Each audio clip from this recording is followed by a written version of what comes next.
السلام عليكم ورحمة الله وبركاته. كل سنة وانتم طيبين وعيد سعيد عليكم يا حبايبي. النهارده بقى أكلة بسيطة بس جميلة جدا جدا، كل الناس بتعشقها، ورقة اللحمة. طبعا ورقة اللحمة سهلة جدا بسيطة جدا، بس خطوات مهمة جدا تعمليها علشان تطلع معاكي ورقة لحمة ممتازة. طيب أهم حاجة في ورقة اللحمة قطعية اللحمة اللي انت هتجيبيها. أنا جايبة شرايح انتركوت، جايبه شرايح انتركوت، بتبقى شريحه زي ما انت شايفاها كده، جميله جدا جدا جدا. لما بتستوي بتبقى السوا بتاعها بيبقى سريع، ما بتاخدش وقت كبير على النار، بس بتبقى ممتازه، بتديكي نتيجه 10 على 10. طيب ايه التوابل اللي هنستخدمها؟ بسيطه جدا. ربع معلقه من جوز الطيب، ربع معلقه من حبهان على لورا، فلفل اسود، ومعلقه من توابل مشكله، وشويه من الملح. هقلب التوابل بتاعتي دي كلها مع بعض زي ما انتم شايفين كده بايدي مع الملح، اقلبهم كويس مع الملح، وهبدأ اخد وارش على اللحمة بتاعتي، جزء دلوقتي وجزء تاني على النار وانا بشوح اللحمة بتاعتي. انا هشوح ادي اللحمة بتاعتي تشويحة قبل ما احطها في ورقة اللحمة.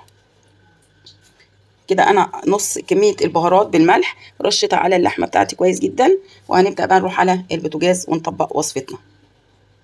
كده يا حبايبي حطيت طاسه على النار، حطيت فيها معلقه سمنه بلدي ومعلقه زيت. هبدا انزل بالجزء اللي عليه توابل، لازم الطاسه بتاعتي تكون سخنه كويس. انزل بشرايح اللحمه بتاعتي،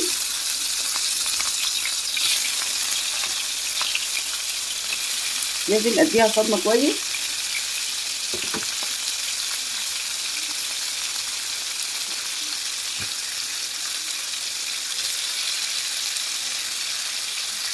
دلوقتي يا حبايبي هرش بقيه التتبيله على الوش الثاني من اللحمه.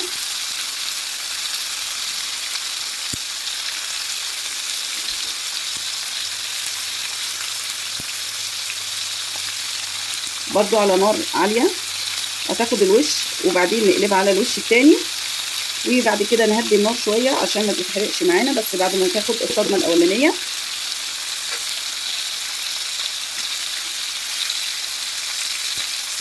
شوفها كده تاخد لون مكرمل كده حلو، نبدأ نقلبها.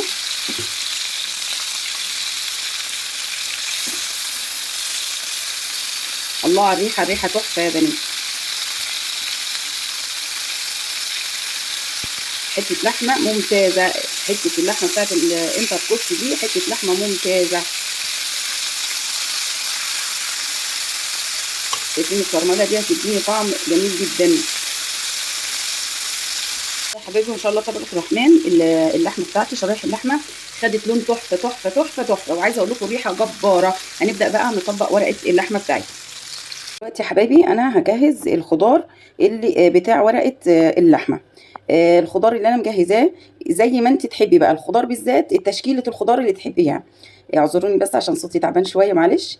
معايا بصلايه مقطعاها تقطيعه جوليان، معايا حوالي 3 جزرات، معايا بطاطس، انا مكتره البطاطس شويه عشان الولاد بيحبوها، معايا 3 حبات من الطماطم، وحوالي 3 4 فصوص من الثوم شرايح، معايا فاصوليا خضراء متفرزه، معايا بسله، معايا هريسه شطه. حابه تحطي كوسه لو متواجد، اي خضار، بروكلي، اي خضار انت بتحبيه ممكن تضيفيه في ورقه اللحمه.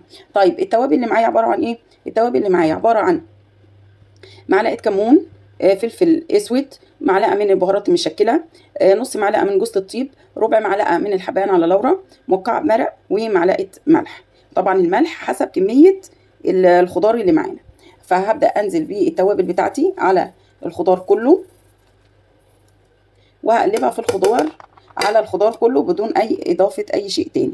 يبقى الخضار بتاعي والتوابل كده يا حبايبي. انا جهزت ورقه اللحمه بتاعتي، فردت في قلب الصينيه ورق الالومنيوم، حطيت واحده عكس واحده، وكمان حطيت ورقه زبده. هبدا انزل بالخضار بتاعي. نبدا ننزل بقى بالخضار كله، بسم الله.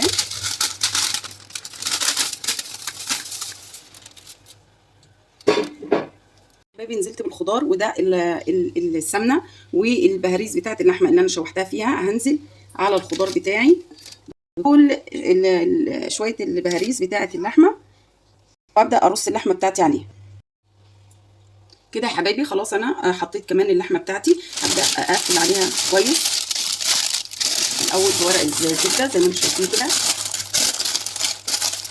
وبعد كده اقفل ورق الفويل، اقفلها كويس قوي علشان اضمن ان ما يطلعش بخار، واضمن تسويه الايه الخضار، وان اللحمه تكمل سواها زي ما انتم شايفين بالمنظر ده. بسم الله. قفلت ورقه اللحمه بتاعتي كويس قوي قوي قوي. فرن سخن بقى، وادخل ورقه اللحمه بتاعتي الفرن، ولما تطلع نشوفها مع بعض. كده يا حبايبي عدى ساعه على ورقه اللحمه بتاعتي. بسم الله الرحمن الرحيم. اهم حاجه بس تخلي بالك من ايدك عشان البخار. بسم الله ما شاء الله، اللهم بارك اللهم بارك. شايفين ما شاء الله ما شاء الله ما شاء الله. انا هقدمها بنفس الورقه كده، هي تتقدم كده. الم بس الايه الاطراف بتاعتي كده. خلي بالك بس من البخار علشان الصينيه بتبقى فظيعه. شايفين ما شاء الله تبارك الرحمن الصينيه. بصوا البطاطس بتاعتي استوت اهيت، والجزر اهوت مستوي، والخضار بتاعي الخضار كله زي الفل، عسل عسل عسل. واللحمه بتاعتي بقى مش عايزه اقول لكم، بصوا مستويه دايبه اهي، زبده زبده. بصوا زبده، انا مش عارفه اقطعها. بصوا ما شاء الله تبارك الرحمن. بصوا يا حبايبي زبده، بصوا زبده مش متحمله. والطعم بقى ايه حكايه. بسم الله. والله العظيم الطعم فوق الروعه، روعه روعه روعه روعه. اعملوها بنفس الطريقه ديت ممتازه. اهم حاجه في ورقه اللحمه قطعيه اللحمه نفسها. دي لحمه من الانتركوت.